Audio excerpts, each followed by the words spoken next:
दक्ष police news, पहिले खाकी मग बाकी।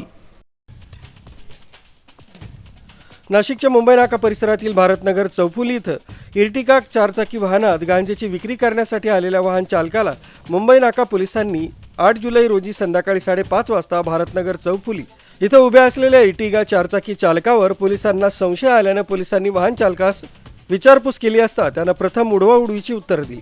पोलिसांना संशय आल्यानं वाहनाची तपासणी केली असता 19 किलो वजनाचा गांजा आढळून आल्यानं सदर वाहन चालकाचं नाव किरण धुमाळ असून वाहनांमध्ये एक महिला तसेच एक पुरुष असल्याचं पोलिसांनी सांगितलं।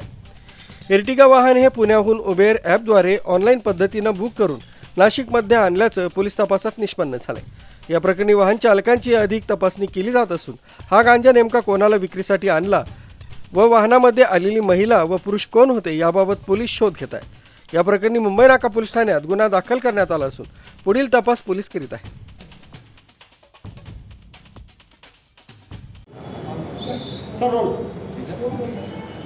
आज सकाळी मुंबई नाका पोलीस स्टेशनचे महेश दुने अंमलदार सदगीर आणि DBची टीम पेट्रोलिंग दरम्यानमध्ये एक गोपनीय बातमी मिळाल्यावरून भारतनगर चौफुलीवर एक उबेर ह्याची एक इर्टिगा कार, जे गाडी नंबर आहे MH12WR 5262 ह्या गाडी एक संशय स्थितीमध्ये गोपनीय बातमी मिळाल्यावरून त्या गाडीची तपासणी केली असता सदर गाडीमध्ये 19.37 किलो गांजा मिळून आलेला आहे आणि गाडीचा चालक यांना आम्ही ताब्यात घेतलेला आहे।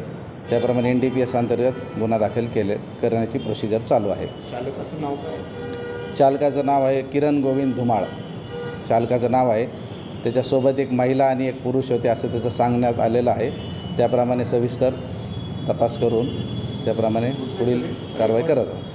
ह्या ज्या महिला होत्या ते या सगळ्याच्या बरोबर होतात, काही बोललं नाही, त्यांनी एक महिला आणि एक पुरुष त्यांनी ती गाडी करून आले होते असं त्याचं म्हणणं आहे। हे सामान त्यांचं आहे की म्हणजे ऑनलाईन बुक केलं होतं नंतर हे टाकलं तसं? त्याचं चालकाचं असं मत आहे किंवा त्या दोघांचं ते सामान आहे। आता तपासामध्ये बघू पुढं काय निष्पन्न होतं आहे। माल घेऊन तो थांबलेला होता, बहुतेक कुणाला तरी डिलिव्हर करायचं असेल त्याचा तपासामध्ये आपल्याला हे करता येईल। माल 19.37 किलो। प्रकाश दुर्वे, दक्ष पोलीस न्यूज, नाशिक।